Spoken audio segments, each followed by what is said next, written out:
Mhm. Um, I was kind of just living a religious lifestyle. There was no power to behind the Jesus that I said I knew.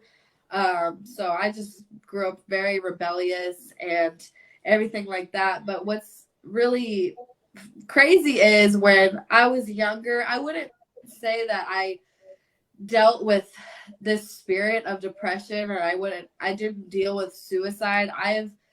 I always said that I thought I was super extroverted until I met Daniel, because I don't think I'm extroverted anymore, because he's on like another level. But I was very extroverted as a growing up, as a teenager. I was always around people. I loved to be around friends. I loved to be social.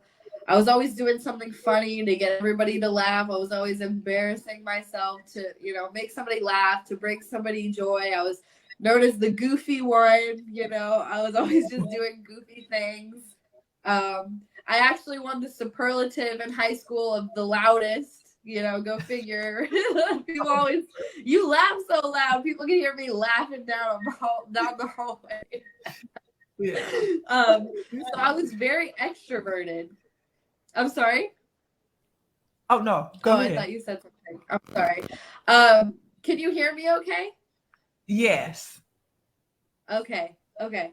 So I was very extroverted. So I wouldn't say it was really weird that I did not deal with any of that. I would say that I dealt with more of the rebellion and everything like that, which is the sin of witchcraft, right? As we know. So I Mhm. definitely had that on my life.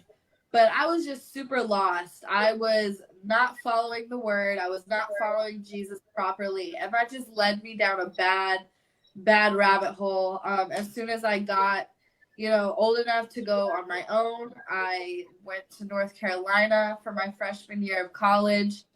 That's actually where I had a partial scholarship to play basketball, which basketball, I always say, saved my life before Jesus, right, in the world, but it kept me out of a lot of trouble. I got in a lot of trouble as a kid, but I feel like if I didn't have basketball, to preoccupy my time and to bring me into that environment of discipline and mentorship with my coaches and stuff, I definitely could have went down a worse path than I did. So I ended up playing basketball in college, and nothing really changed. The same of partying and drinking. I really got into a lot of drugs, like weed, all the time, all day, every day. It was just consuming my life to the point where we got caught by the campus police, and I got drug tested, and I got kicked off my college basketball team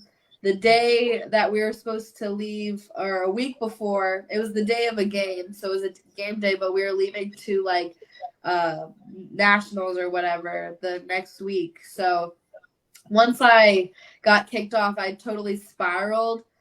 I would say that is where I probably experienced my first depressed state, was that, because I was just sleeping all the time. I completely stopped going to class. Smoking all the time. I would basically just wake up to smoke and eat, and then go back to sleep and kind of do the same process, and just basically flunked my freshman year of college. But the funny thing about depression is not funny, but the weird thing about depression is that I was kind of in denial. I was always like, had this idea in my head of what a depressed person's supposed to look like or be like. Uh-huh. I had Mhm. no idea of what it really was, and how that spirit operates, how that spirit can be so sneaky to enter into somebody's life. And a lot of times it can enter through trauma, right? You Sometimes we think like, I've never dealt with this, I've never gone through anything so upsetting that I'm gonna have depression or anything like that. But it can enter through a traumatic event that you experience, Mhm. and sooner or later you have that spirit of depression come on you. You don't even know what it is. Yeah. And I was in denial. I had never really experienced it to that level. But so yeah, that was definitely the first time I had it enter my life, I think. And that's the first time I experienced something like that, where it's like an overwhelming feeling of hopelessness. That's what I've learned. It's not just, oh, I'm walking around sad all the time. And that's what I thought. And that's a common misconception, is that I'm not depressed, I'm happy, or I don't feel sad, or I don't feel this.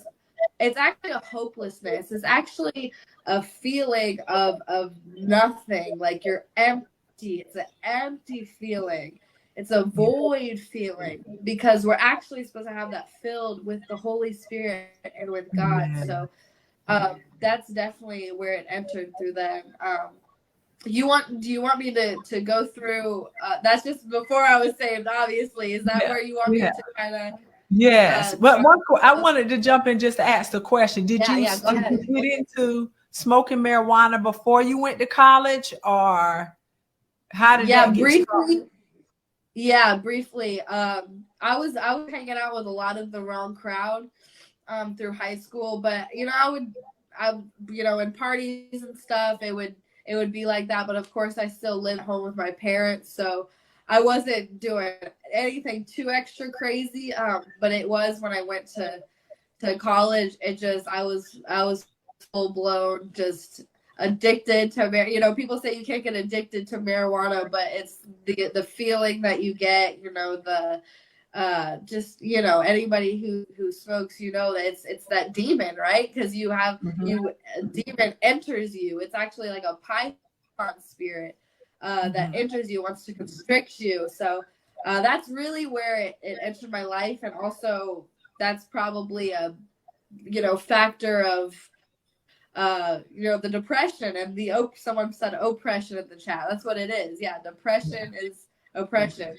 So yeah.